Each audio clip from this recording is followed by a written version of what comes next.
Welcome to LearnBee by Shivani Chauhan. आज हम देखेंगे क्लास 7th का हिंदी का फाइनल एग्जाम का क्वेश्चन पेपर। सबसे पहले है अपठित गद्यांश। समय बहुत मूल्यवान होता है, यह बीत जाए तो लाखों करोड़ों रुपए खर्च करके भी इसे वापस नहीं लाया जा सकता। इस संसार में जिसने भी समय की कद्र की है उसने सुख के साथ जीवन गुजारा है, और जिसने समय की बर्बादी की वह खुद ही बर्बाद हो गया है। समय का मूल्य उस खिलाड़ी से पूछिए जो सेकंड के 100वें हिस्से से पदक चूक गया हो। स्टेशन पर खड़ी रेलगाड़ी 1 मिनट के विलंब से छूट जाती है। आजकल तो कई विद्यालयों में देरी से आने पर विद्यालय में प्रवेश भी नहीं करने दिया जाता। छात्रों को तो समय का मूल्य और भी अच्छी तरह समझ लेना चाहिए, क्योंकि समय की कद्र करके वे अपने जीवन के लक्ष्य को पा सकते हैं। उपरोक्त गद्यांश में कीमती किसे कहा गया है? तो समय को बहुत ज़्यादा कीमती बताया गया है। नेक्स्ट है, किसने सुख के साथ जीवन गुजारा? जिसने समय की कद्र की है ना, उसने सुख के साथ जीवन गुजारा है। सेकंड के 100वें हिस्से से पदक कौन चूक जाता है? तो भाई इसमें खिलाड़ी जिसने मामूली अंतर से पदक गवा दिया हो। छात्रों को समय की कद्र करने से क्या लाभ होता है? तो अपने जीवन के लक्ष्यों को वो प्राप्त कर सकते हैं। इस गद्यांश का उपयुक्त शीर्षक क्या होगा? तो विद्यार्थी जीवन में समय का महत्व, ये बिल्कुल उपयुक्त होगा। नेक्स्ट पोएम आती है। तो बात सभी ने है यह मानी, हवा सुबह की बड़ी सुहानी, सदा ताजगी देती है यह, आलस को हर लेती है यह रोगी ना होने देती, तनिक न सेहत खोने देती, सुबह सैर पर जाकर देखो, हवा निराली पाकर देखो, अगर सैर पर नित जाओगे अच्छी सेहत तुम पाओगे। तो प्यारी सी पोयम है। इस कविता में किसका गुणगान किया गया है? तो सुबह की ताजगी भरी हवा का गुणगान इस कविता में किया गया है। सुबह की हवा के बारे में क्या बताया गया है? सुबह की हवा ताजगी देती है, यह सेहत के लिए अच्छी होती है, यह स्वस्थ रखती है। सारी की सारी चीज़ें सुबह की हवा के बारे में हमें बताई गई हैं। सुबह सैर पर जाने से क्या लाभ मिलेगा? अच्छा स्वास्थ्य मिलेगा। तो जो ख वाला ऑप्शन है वो बिल्कुल करेक्ट है। इस कविता का सबसे उपयुक्त शीर्षक क्या होगा? सुबह की हवा। नेक्स्ट है, ताजगी शब्द में संज्ञा का कौन सा प्रकार है? तो ठीक है, भावनात्मक संज्ञा। व्याकरण और भाषा जो है, मोहन ने कक्षा में झगड़ा होने पर मुझे क्या कहा? तो काफ़ी मतलब भला बुरा, यानी भला बुरा बुरा कहा होगा। तो ख। गंगा जल में कौन सा समास है? तो गंगा जल तत्पुरुष। सिंहासन सिंह प्लस आसन। वीर कुंवर ने आरा की जमीन दान में क्यों दी? विद्यालय हेतु। तो ये हो गए। अब हम लोगों के पास आ जाता है वीर कुंवर सिंह के व्यक्तित्व की विशेषता क्या थी? वो दयालु थे, दानी थे, परोपकारी थे। सही बात है। भोर और बरखा पद्यांश की रचयिता कौन है? तो जो भोर और बरखा है वो मीराबाई ने लिखा है। क्या है पद्यांश? जागो बंसी वाले ललना, जागो मोरे प्यारे, रजनी बीती भोर भये हैं, घर घर खुले किवारे, गोपी दही मथत सुनियत है, कंगना के झनकारे, उठो लालजी भोर भयो है, सुर नर ठाड़े द्वारे, ग्वाल बाल सब करत कुलाहल, जय जय शब्द उचारे, माखन रोटी हाथ महलीनी, गौवन के रखवारे, मीरा के प्रभु गिरधन नागर, शरण आए कौ तारे। तो किस समय की बात करी गई है? तो भोर की, यानी कि सुबह का जो समय होता है उसकी बात की गई है। मीरा कृष्ण को क्यों उठाना चाहती हैं?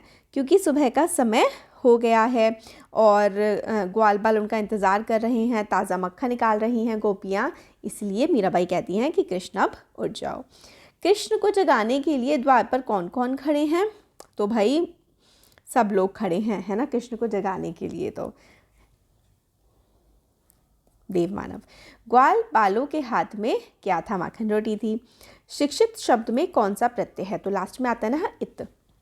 पृथ्वी का पर्यायवाची होता है भूमि। नल बंद होने पर पानी की बूंद डैश छू गई, तो टप से है ना, टप टप पानी बरसता है ना। नीति शब्द का उचित बहुवचन चुनकर लिखिए। तो नीति का क्या होगा, नीतियां, ये स्पेलिंग करेक्ट है। दैनिक शब्द में मूल शब्द कौन सा है, तो दिन है ना, दिन से दैनिक बनता है। अब इसमें विशेषण और विशेष्य जो हैं वो मिलान करने के लिए बोला गया है। तो मूसलाधार, मूसलाधार तेज बारिश को हम लोग बोलते हैं। तो मूसलाधार क्या होती है, वर्षा होती है। संभ्रांत मतलब इज्जतदार महिला। चंचल नदियाँ होती हैं। और समतल मतलब प्लेन आंगन होता है। नेक्स्ट जो है क्वेश्चन आंसर्स आ जाते हैं हमारी किताब के, जो हमारी बुक है ना उसके हमारे ये सारे के सारे क्वेश्चन आंसर्स आप लोगों के पास आ जाते हैं। निम्नलिखित पठित गद्यांश को पढ़कर पूछे गए प्रश्नों के उत्तर लिखिए। वीर कुंवर सिंह ने ब्रिटिश हुकूमत के साथ लोहा तो लिया ही, उन्होंने अनेक सामाजिक कार्य भी किए। आरा ज़िला स्कूल के लिए ज़मीन दान में दी, जिस पर स्कूल के भवन का निर्माण किया गया। कहा जाता है कि उनकी आर्थिक स्थिति बहुत अच्छी नहीं थी, फिर भी वे निर्धन व्यक्तियों की सहायता करते थे। उन्होंने अपने इलाके में अनेक सुविधाएं प्रदान की थीं। उनमें से एक है आरा जगदीशपुर सड़क और आरा बलिया सड़क का निर्माण। उस समय जल की पूर्ति के लिए लोग कुएं खुदवाते थे और तालाब बनवाते थे। वीर कुंवर सिंह ने अनेक कुएं खुदवाए और जलाशय भी बनाए। तो लोहा लेना, मुहावरे का मतलब होता है सामना करना। किसी से अगर आप लोहा ले रहे हैं ना, तो इसका मतलब होता है कि आप किसी का सामना कर रहे हैं। वीर कुंवर सिंह ने स्वतंत्रता सेनानी होते हुए भी सामाजिक कार्यों में रुचि क्यों दिखाई, क्योंकि उनका था मन में लोगों के प्रति, तो वीर कुंवर सिंह जो थे ना, उनके मन में लोगों के प्रति सेवा भाव था। नेक्स्ट देखिए, ये तो सारे के सारे आपके क्वेश्चन आंसर्स हैं। खान पान में बदलाव के कौन से फ़ायदे होते हैं। तो देखो, खान पान की बदलती तस्वीर जो है कि पहले ज़माने में हम लोग अपने सिर्फ एरिया का ही खाना खाया करते थे, फिर जैसे जैसे ज़माना बदलता गया हम खाना डिफरेंट टाइप का खाने लगे। बदलाव के भी फ़ायदे होते हैं क्योंकि हमें नए नए जो है व्यंजन टेस्ट करने के लिए मिलते हैं। कई बार किसी खाने की न्यूट्रिशन वैल्यू जो है वो भी काफ़ी ज़्यादा होती है ना, तो इसलिए अलग अलग टाइप के फ़ायदे हम लोगों के हो सकते हैं। काका कालेकर ने नदियों को लोक माता इसलिए कहा क्योंकि हम लोग है ना, माता जिस तरीके से हमें प्यार करती हैं, हमें नर्चर करती हैं, हमें चीज़ें पूरी देती हैं, इसी तरीके से नदियाँ भी हमें बहुत सारी चीज़ें देती हैं, हमें प्यार करती हैं। लेखिका को नीलकंठ की कौन कौन सी चेष्टाएं बहुत भाती थी। तो नीलकंठ तो काफ़ी ज़्यादा प्यारा था ना, वो घूमता था जैसे, दिखने में भी काफ़ी खूबसूरत था।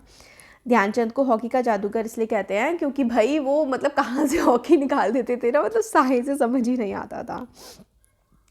लाल ताऊ किस प्रकार बाकी पात्रों से भिन्न है, थोड़े से समझदार हैं वो है ना, डब्बा जो है रेड कलर का। नेक्स्ट ये देखिए, ये सारे के सारे ना हमारे क्वेश्चन आंसर्स हैं।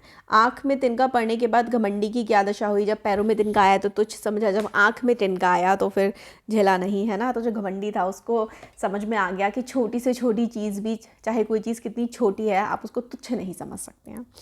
मीरा को सावन मन भावन क्यों लगने लगा। भाई सावन तो बहुत ज़्यादा खूबसूरत होता है ना, तो मन खुश हो जाता है उससे। कठपुतली को गुस्सा क्यों आया, क्योंकि वो कठपुतली है, वो दूसरों के इशारों पर नाच रही है, इसलिए उसको गुस्सा आया। दो स्वतंत्रता सेनानियों के नाम अगर आप लिखेंगे तो देखिए, वीर कुंवर सिंह हैं, है ना एक तो, फिर उसके बाद नाना साहेब आप लोग कह सकते हैं, ठीक है, और रानी लक्ष्मीबाई। कृष्ण की मृत्यु किसके हाथों हुई, तो ये आपका जो है बाल महाभारत उसका है, तो शिकारी के हाथों, शिकारी जो है उसने मारा था।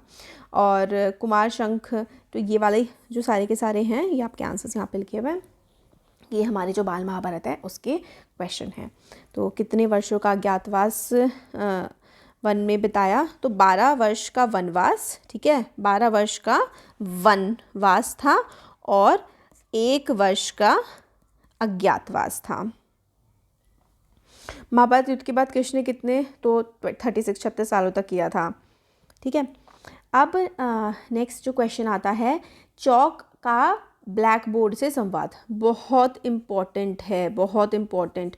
मैंने इतनी बार देख लिया ना, ये एग्ज़ाम में आता है कि और कलम का कॉपी से संवाद, ये वाला क्वेश्चन आपका बहुत ज़्यादा इंपॉर्टेंट है कि चौक ब्लैक बोर्ड से कह रही है कि तुम तो ब्लैक कलर के हो और मेरे को लिखते हैं, तुम तो वहीं के वहीं बने रहते हो और मेरे को तो देखो पूरा का पूरा घिस देते हैं, मेरा चूरा निकलता है। तो ब्लैक बोर्ड बोलता है अरे तेरा तो चूरा निकलता है, वो चूरा मेरे पे तो गिरता है सारा का सारा, मेरी आँख में सारा चौक भर जाता है और फिर जब तू तो ख़त्म हो जाती है ना, पूरी हो जाती है, फिर उसके बाद मेरा क्या होता है, मेरे को घिस घिस कर तेरे को हटाया जाता है। फिर चौक बोलती है तेरे पे से घिसा जाता है, मेरे को दर्द होता है। तो इस तरीके से आप कोई भी संवाद लिख सकते हैं, है ना, फ़नी भी करके बना सकते हैं।